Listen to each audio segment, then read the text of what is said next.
Hello everyone, ये linear algebra का first lecture है और अभी हम लोग सबसे पहले रैंक ऑफ ए मैट्रिक्स के बारे में जानेंगे। तो रैंक ऑफ ए मैट्रिक्स को जानने से पहले हमें एक्लॉन फॉर्म ऑफ ए मैट्रिक्स जानना जरूरी है। एक्लॉन फॉर्म ऑफ ए मैट्रिक्स,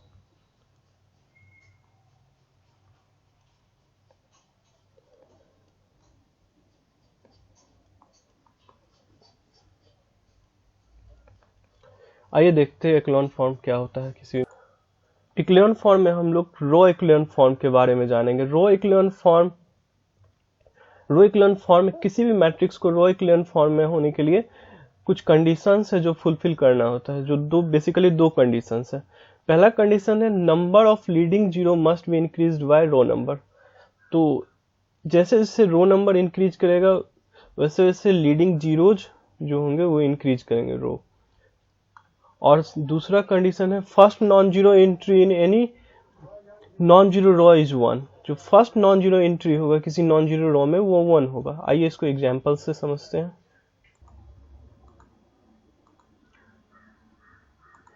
ये कुछ एग्जांपल्स है रो एक्लॉन फॉर्म का। तो अब इससे समझने की कोशिश करते हैं कौन सा मैट्रिक्स रो एक्लॉन फॉर्म में होगा। तो यहाँ आप देख रहे हैं वन। सो कंडीशन था जैसे जैसे रो नंबर इंक्रीज करेगा, ये जो first row second row third row number में इंक्रीज होगा तो नंबर ऑफ जीरोज में इंक्रीज होगा। और पहला लीडिंग जो नॉन जीरो रो में पहला लीडिंग एलिमेंट कैसा होना चाहिए, वन। तो फर्स्ट लीडिंग एलिमेंट है यहाँ वन। यहाँ पर देखिए जीरो कितना, जैसे ही रो में इंक्रीज हुआ यहाँ नंबर ऑफ जीरो जीरो है बट यहाँ पर दो हो गए तो इंक्रीज हो गया और यहाँ तीन हो गए। और स्टार्टिंग क्या है, वन। स्टार्टिंग कैसा है, वन से। तो यहाँ वन होना चाहिए लीडिंग वाले में, लीडिंग वन से लीड होना चाहिए। और जीरोज का संख्या जो होता है, नंबर ऑफ जीरोज जो है वो इंक्रीज होना चाहिए रो बाय रो। मींस दैट इस रो से इस रो में जीरोज जो होंगे वो इंक्रीज करेंगे, फिर ये वाले रो से नेक्स्ट रो में नंबर ऑफ जीरोज क्या है, इंक्रीज कर रहे हैं। ये जरूरी नहीं है कि एक से इंक्रीज करे, जैसे यहाँ टू है और थ्री है उस कोई मायने नहीं रखता, बट इस रो से नंबर ऑफ जीरो जो लीडिंग जीरोज है वो ज्यादा होना चाहिए और जीरोज के जस्ट बाद क्या होना चाहिए, वन होना चाहिए। तो ये एक्लॉन फॉर्म है। यहाँ देखिए स्टार्टिंग वन, फिर ये जीरो है और इसका भी स्टार्टिंग जो लीडिंग है वो वन कर रहा है, फिर नंबर ऑफ जीरोज, फिर यहाँ पर नंबर ऑफ जीरोज कितना है, जीरो वन। यहाँ पर नंबर ऑफ जीरोज क्या है स्टार्टिंग में, जीरो, यहाँ वन। और यहाँ पर नंबर ऑफ जीरोज क्या है, फोर।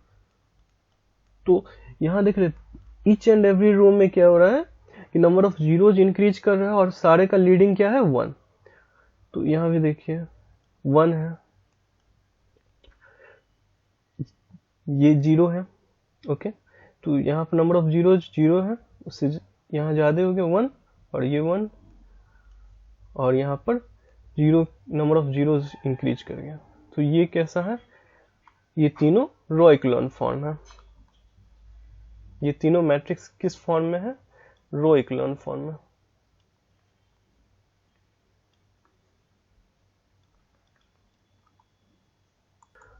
अब रैंक ऑफ ए मैट्रिक्स को हम लोग डिफाइन कर रहे हैं।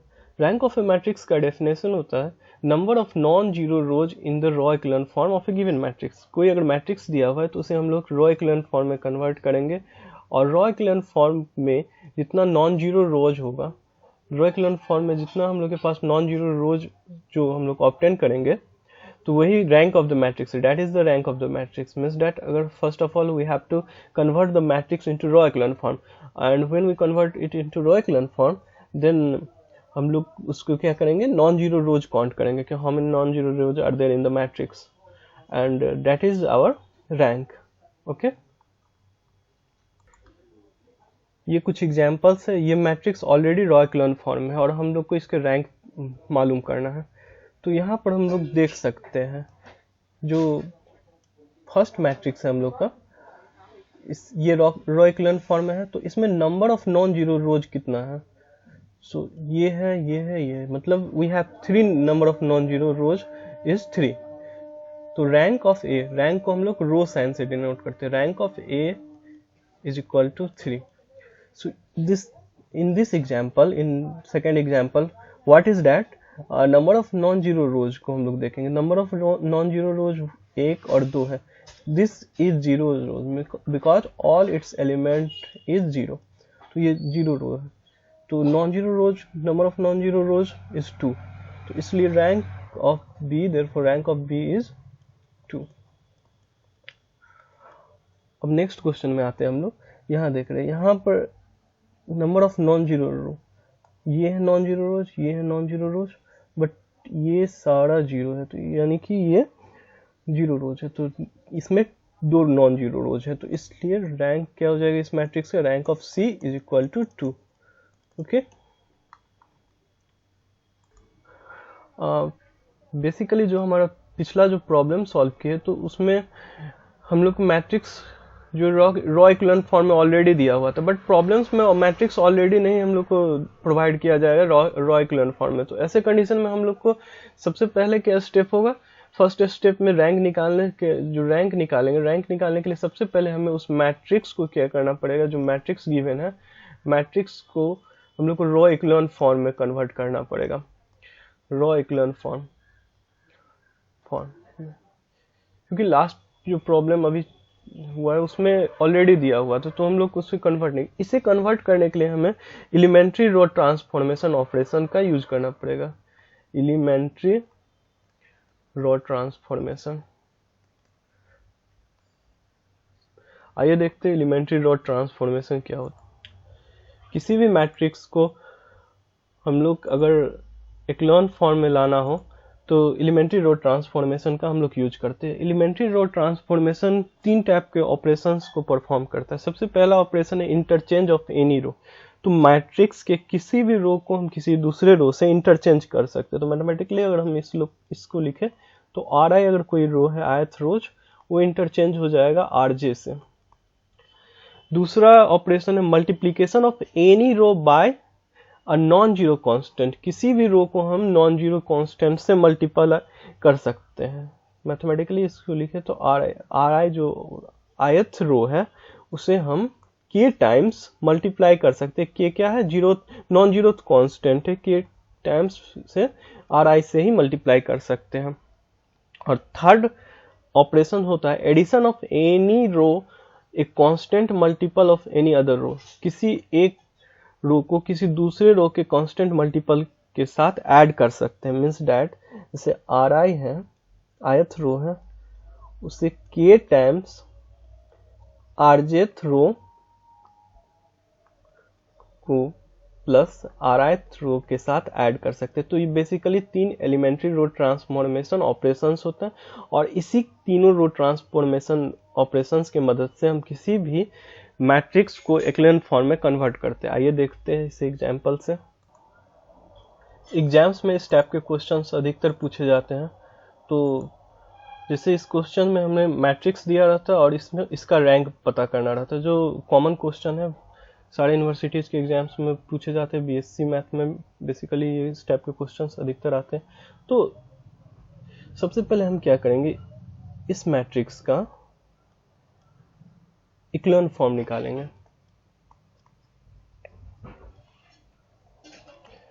तो इक्विवेलेंट फॉर्म में कन्वर्ट करने के लिए हमें क्या करना होगा, इस मैट्रिक्स के लिए एलिमेंट्री रो ट्रांसफॉर्मेशन लगाना पड़ेगा। तो यहाँ हम देख रहे हैं ये रो और इस रो को, अगर इस रो को हम इस रो से सब्ट्रैक्ट कर दे तो यहाँ पर हमें जीरो है। सबसे पहला कंडीशन हमें यहाँ जीरो लाने का कोशिश करेंगे, क्योंकि इक्विवेलेंट फॉर्म में हम जानते हैं नंबर ऑफ जीरोज इंक्रीज करता है, तो उस बेसिस पे हम लोग कोशिश करेंगे कि यहाँ पहले जीरो आ जाए, तो हमारे लिए प्रॉब्लम सॉल्व करना इजी हो जाएगा। तो यहाँ जीरो लाने के लिए क्या करना होगा, इसे सब्ट्रैक्ट कर देना होगा फर्स्ट रो को। मीन्स डेट R3 को R1 से सब्ट्रैक्ट करना होगा, डेट इज R3, और R3 को अगर हम लोग R1 से सब्ट्रैक्ट करेंगे तो 1 - 1 0, 3 - 2 1, 4 - 3 1, 5 - 2 3। सो और तो हम लोग ये देखें 0 1 1 3 and this is same and this is also same। Okay, हम लोग ने क्या ऑपरेशन पर परफॉर्म किया R3 में से R3 माइनस R1, और इसे हम लोग ऐसे भी लिख सकते हैं क्योंकि जो पिछले एलिमेंट्री ट्रांसफॉर्मेशन में हम लोग देखे एडिशन के लिए, तो व्हाट इज एडिशन, ये तो बेसिक है। अब मेरे पास ये मैट्रिक्स है, इक्लोन फॉर्म में लाने के लिए हमें और भी कुछ करना होगा, और भी एक से ज़्यादा बार भी एलिमेंट्री डॉट ट्रांसफॉर्मेशन लगाना होता है, क्योंकि जब तक इक्लोन फॉर्म नहीं आएगा तब तक हम एलिमेंट्री डॉट ट्रांसफॉर्मेशन का यूज करते रहेंगे ऑपरेशंस का उसके। तो यहाँ देखिए, यहाँ 2, अब इस 2 को भी हमें 0 में लाना, कन्वर्ट करना होगा। तो इस रो को अगर हम 2 टाइम्स से गुना करके मल्टीप्लाई करके अगर हम इसमें से सब्ट्रैक्ट कर लेते हैं, मीन्स दैट 2 into 1 2 minus 2 0, ये 4 minus 3 minus 4 minus 1 5 minus 6 minus 1 1 minus 2 minus,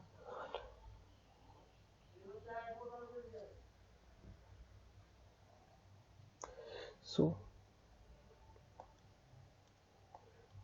ये बेसिकली वही रह जाएगा, और इसमें चेंज आ जाएगा 0 -1 -1 -3। नेक्स्ट ये सेम है। तो ऑपरेशन हम इसमें कौन सा परफॉर्म किए, कौन सा ऑपरेशन परफॉर्म किए, R2 को R2 minus R1 2R1 sorry,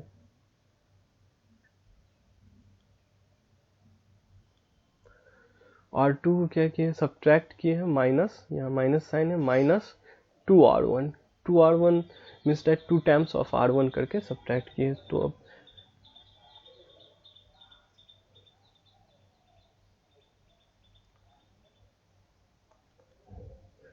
तो अब हमें नेक्स्ट, अब हमारे पास जो ये मैट्रिक्स ऑब्टेन हुआ है, तो अब हम इस मैट्रिक्स के लिए अब आगे फर्दर ऑपरेशन जो परफॉर्म करेंगे, अब हम इस पोजीशन पे इसे 0 लाने की कोशिश करेंगे, क्योंकि यहाँ 0 आ ही चुके हैं, यहाँ 0 है।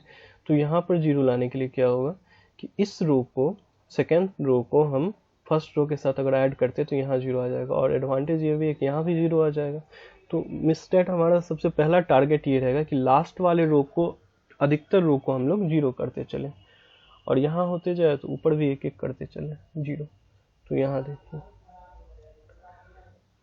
1 2 3 2 ऐड कर देते हैं इस रो को नेक्स्ट रो के साथ, तो 0 0 0 एंड 0।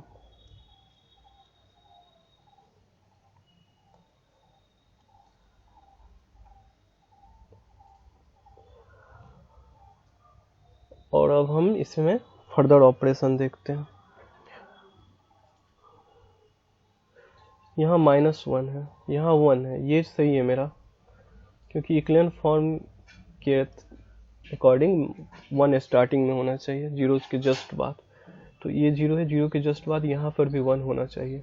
अगर हम यहाँ पर 1 कर दे तो मेरा इक्लेन फॉर्म कंफर्म हो जाएगा।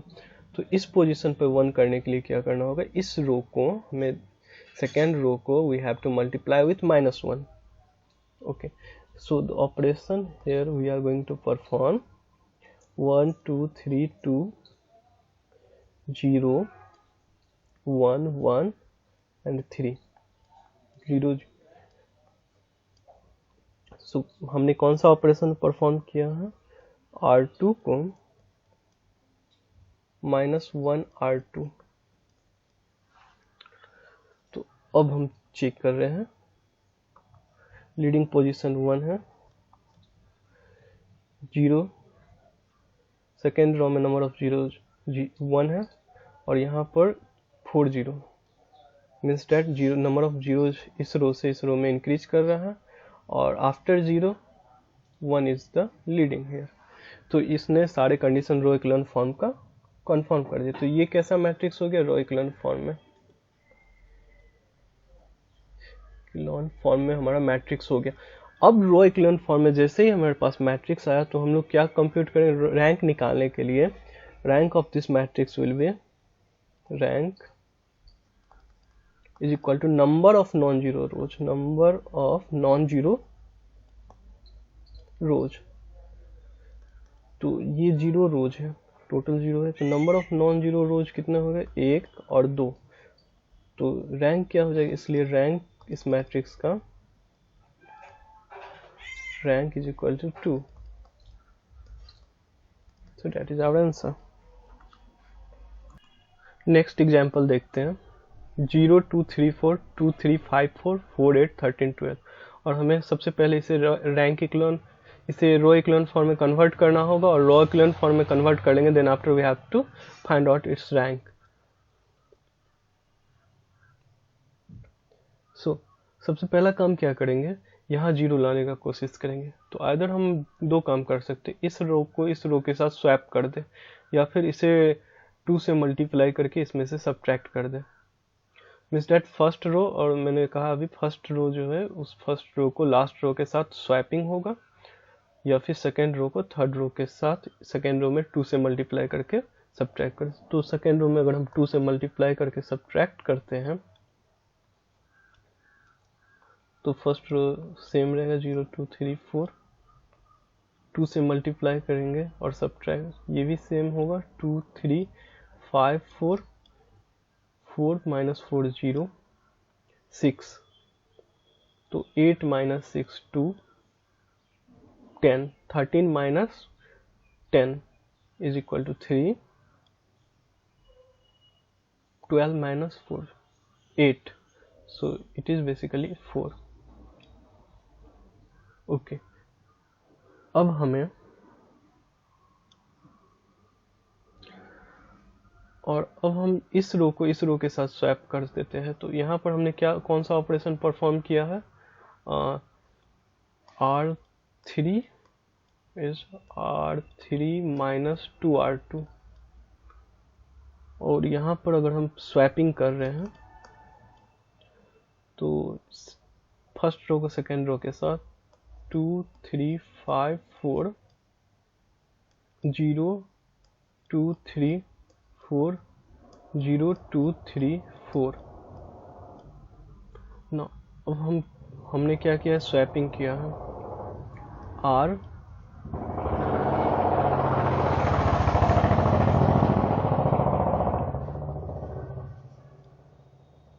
2 का इंटरचेंज हुआ है R1 के साथ। ओके क्लियरली विजिबल, अगर हम इसके साथ इसे सब्ट्रैक्ट कर दें तो लास्ट रो मेरा कैसा हो जाएगा, totally 0 2 3 5 4 0 2 3 4 and this one is 0 0 0 0. Okay, so in this we have done the operation R3 is subtracted with R3 minus R2. Okay, next what we have done, so what we have to do, let me think. Okay, no, इसे 1 करना है और इसे भी 1 करना है। तो basically हम लोग क्या करेंगे, ये पोजीशन सही है, ये 0 का पोजीशन सही है, तो इसे 1 करने के लिए 2 से डिवाइड कर देंगे, इस रो में भी और इस रो में भी।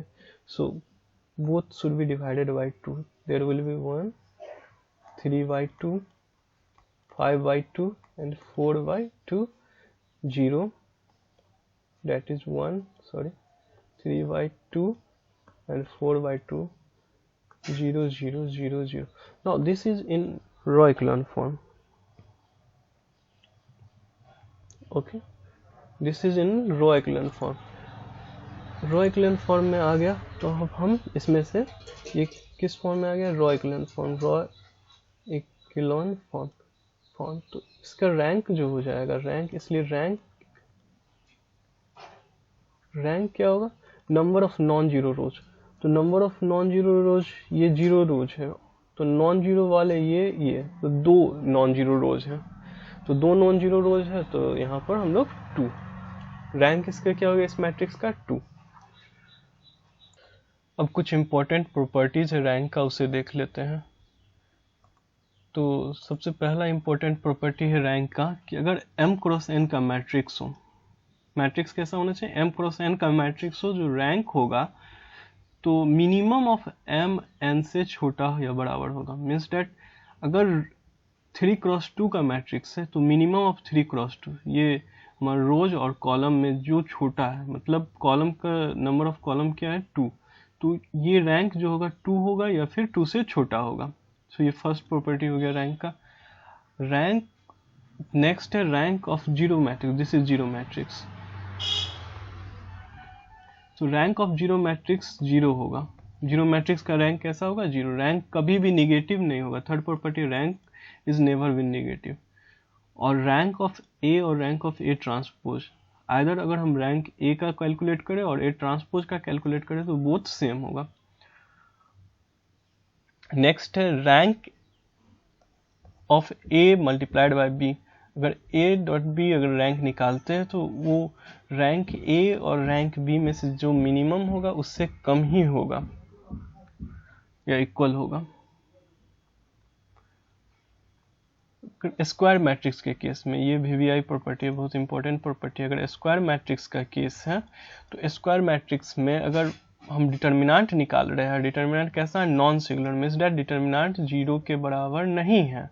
कैसा है, नॉन सिंगुलर है, तो rank directly means that dimension जो होगा मैट्रिक्स का अगर n क्रॉस n का तो डायरेक्टली n हो जाएगा। तो ये जो रूल है, ये जो प्रॉपर्टी है, ये स्क्वायर मैट्रिक्स का अगर हमें रैंक निकालना रहता है कंपटीशन एग्जाम्स में तो ये प्रॉपर्टी बहुत काम आता है। मीन्स डेट हम लोग डायरेक्टली इसे का डिटर्मिनेंट निकाल लेते हैं। अगर डिटर्मिनेंट देखते हैं नॉन जीरो है तो उतना रैंक हो जाता है, सिंगुलर है तो जो ये प्रॉपर्टी है क्या होगा, सिंगुलर अगर मैट्रिक्स है मीन्स डेट रैंक अगर डिटर्मिनेंट जीरो है तो रैंक n से कम ही होगा, डायमेंशन से कम होगा। ओके।